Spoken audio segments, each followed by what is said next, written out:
Hi, my name is Jeff Agano, and welcome to the Harpin on Rugby preview show on our YouTube channel. Please be sure to hit that like and or subscribe button if you can. Joining me this week is someone earning Harpin cap number 130. Welcome back to Mr. Neil Keego Keegan. Hello, surely you've got the grant money from the EU by this stage. You don't have to have me on every Friday still. Happy That's Friday. it. That's it. Happy to you as well. Okay, listen, before we go on, Keego, just you want to have some quick thoughts on something that happened during the week. Yeah, and I have to be careful how I phrase this, right? Because there's certain things being alluded to that I haven't seen written down. So, number one, I think you've got to obviously respect referees. We're talking about Saint Bundee here. You got to respect referees, but referee that doesn't just go. That's not blanket. Referees also have a job to do, and in my opinion, referees and officials. There's never been more of them. There's never been more eyes on the game while it's going on. There's a lot of limbs flying around. The referee's going to miss things, but the refereeing and officiating over the last 3 seasons has been terrible. Partly rules based, partly they're petrified to make a decision. The number of really good referees is dropping and dropping. And the what happened last week in the Leinster Connacht game, even with my blue jersey on, there was multiple times where tackles were made that weren't tackles. And the more that builds up in an already combative game, you're going to get that kind of response to an official. Now, is that right or wrong? I would struggle to be in a Connacht situation last weekend and not ask the referee a question or two.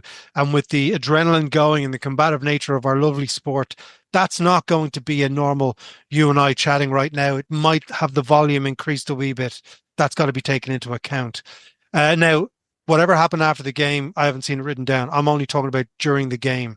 Um, you know, I think the referees are getting away with a lot. No one got hurt here.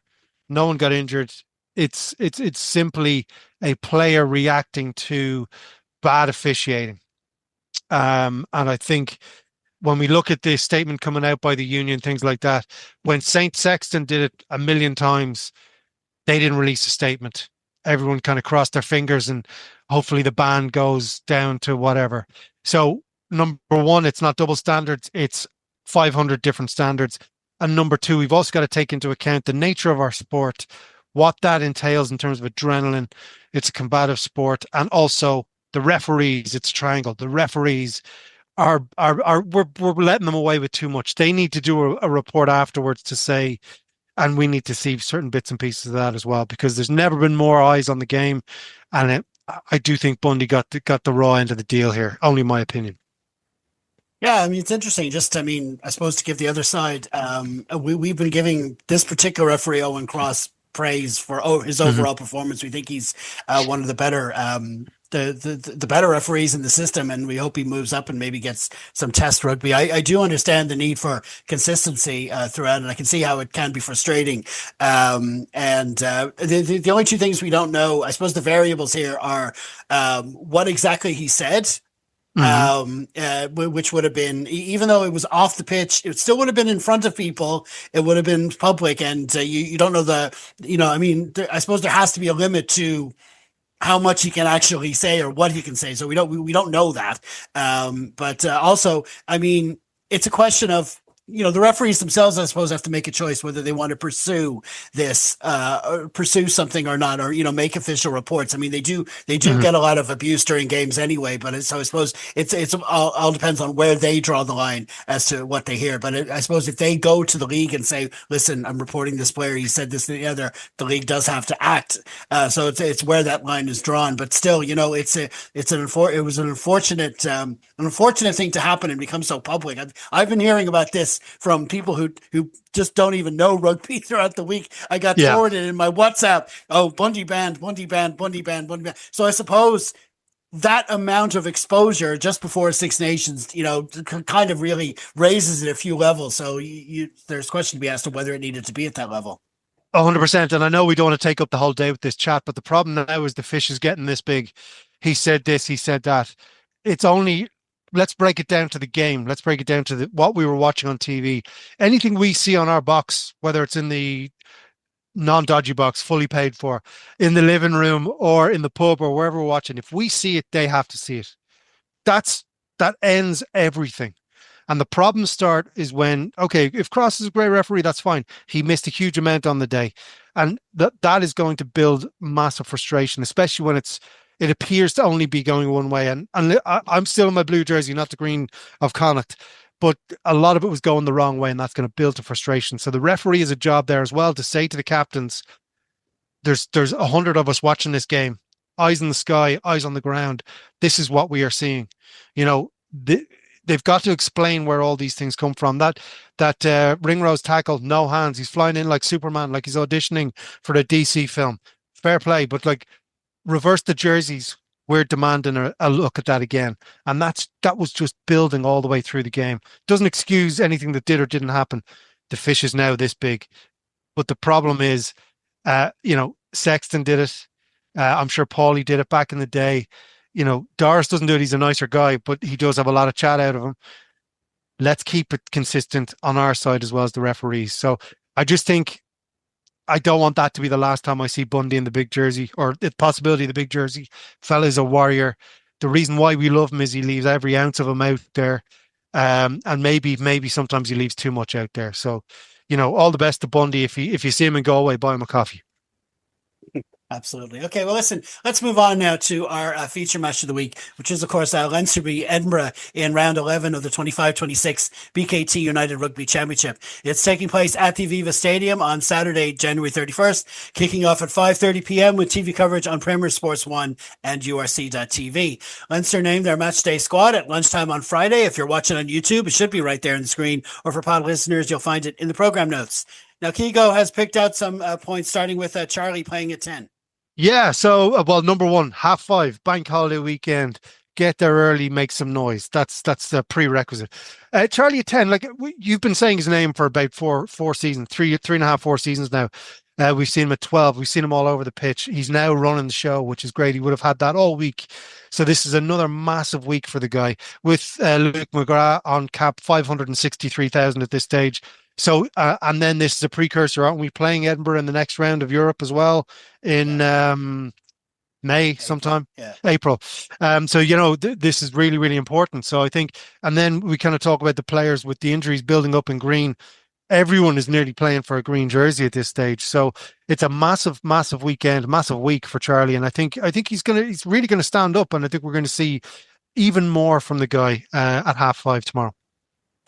Yeah, I mean, it was a team that was always going to be affected. We've got the Six Nations kicking off on Thursday, and plus but the second team as well, also the 15 that's playing England, that's on Friday. So it's like this was always going to be a threadbare for Leinster side. So we needed everything we could. So that 10 position was always going to be a problem. Charlie has done really well at 12 since he switched over. Mm-hmm. He's bulked up. He's a strong runner. So it's a position where you can definitely play in the future. But he did come up as a 10. We thought we might see Casper. He played well, but I suppose the way they've gone with a 6-2 split on the bench sort of kind of negates that possibility. So it's down to Charlie. It'd be interesting to see how he gets on. He does have some experienced players around him. So we'll see how he goes. Your second point is about some players who are playing for the green jersey. 100%, yeah. Like Genie Mac, the way it's going, the water boy might be starting. So, like, I think players like Kenny, players like Osborne, all these, and a few other players, like even Deegan, players like that, they're nowhere near out of the shop window for that green jersey, and it is the beautiful chaos of rugby where we're seeing what the armchair fans might like. We're going to see that happen over the next few weeks with the Six Nations, and there's no one out of the shop window. I'd say the WhatsApp groups of the fringe players has increased over the last few weeks based on how things have been going. So I think certainly for Kenny, with my mind's gone, Keenan breaking his thumb, that kind of shuffles everything around. So we might need more support on the wings, things like that in the green jersey. So it's far too interesting. It's far too chaotic.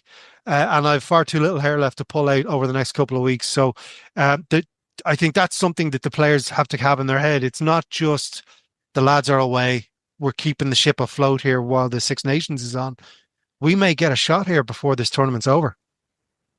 Yeah, it is an interesting lineup in other spots as well, not just at 10. I mean, Andrew Osborne, I think he's their eighth different or 28th Mm. different fullback we've had this season. There was a terrible news about Hugo during the week as well. So that obviously affects Ireland also. But listen, and they're, there are some positions there. Like Ruben Maloney, he played really well against Toulouse in that game a couple of weeks ago. It's great to see him get a start and get rewarded. Kieran Mangan coming in at 12. Hmm. There's always going to be some names that we don't know. But like you say, there are some still on the fringes. Max Deegan as well. Well, I mean, he will be involved in that game against England, but he could probably play every day. He's one of Yeah. those players, and there wouldn't be a problem. But Scott Penny as well. Now the news Yeah. about Will Connors during the week, he's going to Connacht.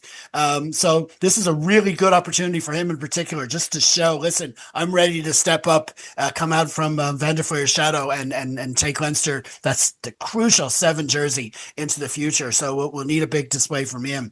And Dermot Magan, interesting, Yep. naming him at number 8. So it's a really almost a patchwork kind of 23 for Leinster, but we'll just have to see how they get on.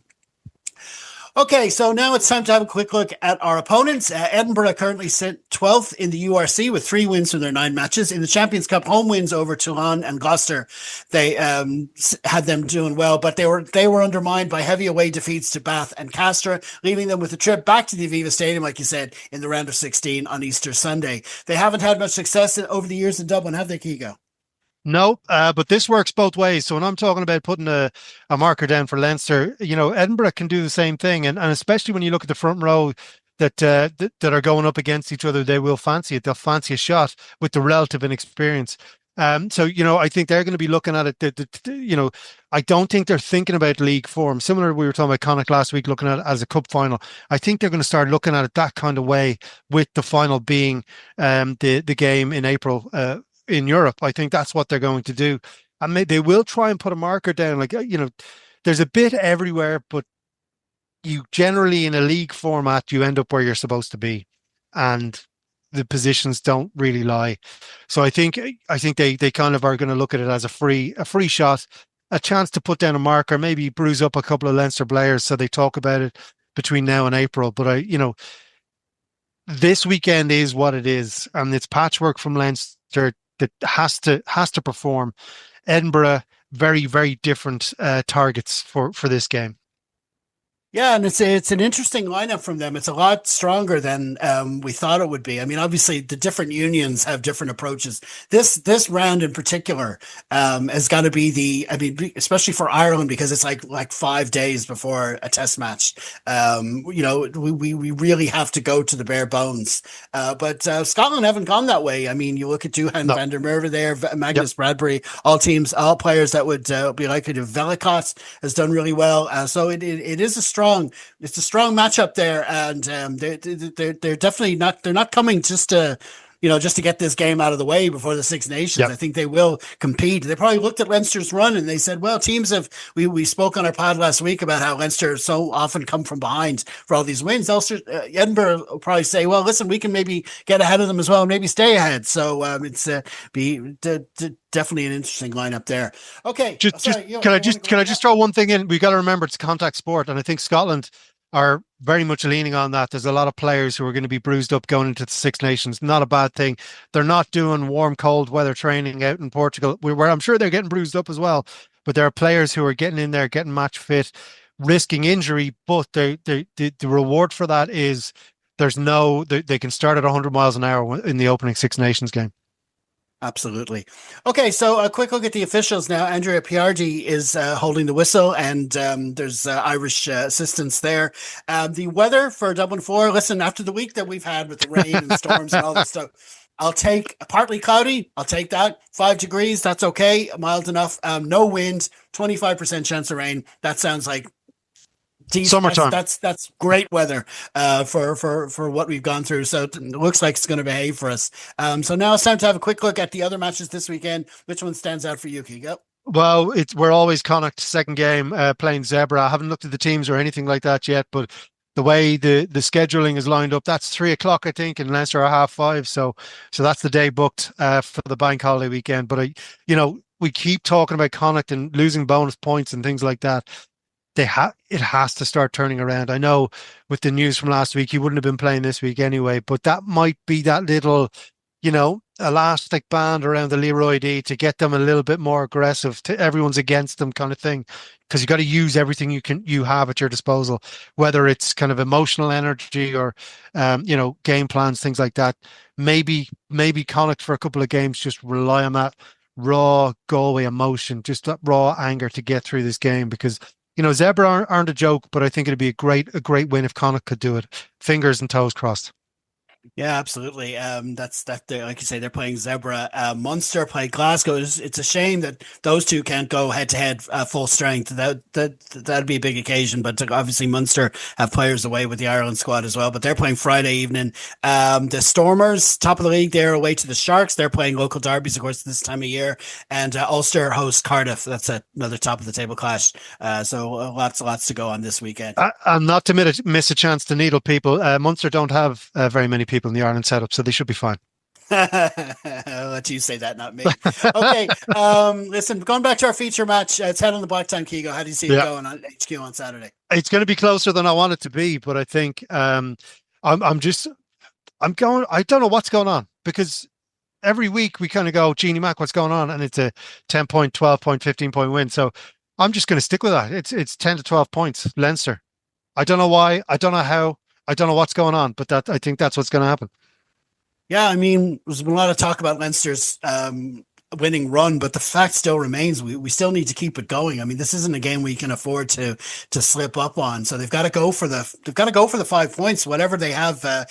They've got players that new positions all over the place, but they do have to go for it. So they'll have to, again, we'll say it again, they'll have to start early. They'll have to get on the scoreboard early. They certainly don't want to be chasing it, but I suppose, the home advantage history and all that stuff, you would go for a Leinster win. So, fingers crossed on that score. Okay, listen, we're going to leave it there, man. What stand-up gigs do you have on the horizon? So we have 2 tickets left for the Mill Theatre on Saturday. Finished dry January a couple hours early with us. So 2 tickets left. And then that's it for the week. We're sold out everywhere. Brilliant stuff. And you can find details on that in the program notes. Okay. Listen, thanks for checking out. Thanks for joining us, Keego, and hope to see you next week. Absolutely. Stay dry out there. I'll try. And thanks to you all for checking out our latest preview show. Be sure to enjoy the match wherever you are. And also be sure to leave your thoughts on our Facebook page after the full-time whistle. Look out for that Rap Pod recording on Sunday evening. Hopefully you'll help us out by liking, sharing, and subscribing. In the meantime, stay safe, everyone. Slán.